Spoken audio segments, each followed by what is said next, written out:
Hi, it's me again with Corel Draw Tips and Tricks, and I was just playing around with the transformation doctrine, and I thought I'd share this with you.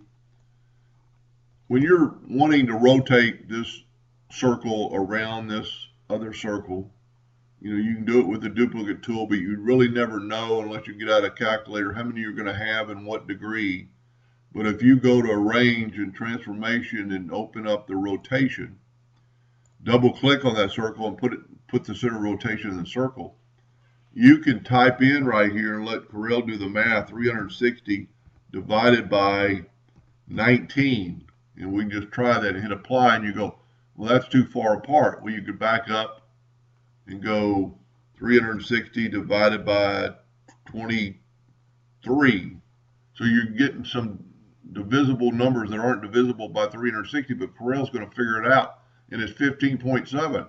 And if you go, well, that looks good, and then all you have to do is apply it around. You could actually put in a number of copies, but this way you kind of get to see it work, and it doesn't take just a second.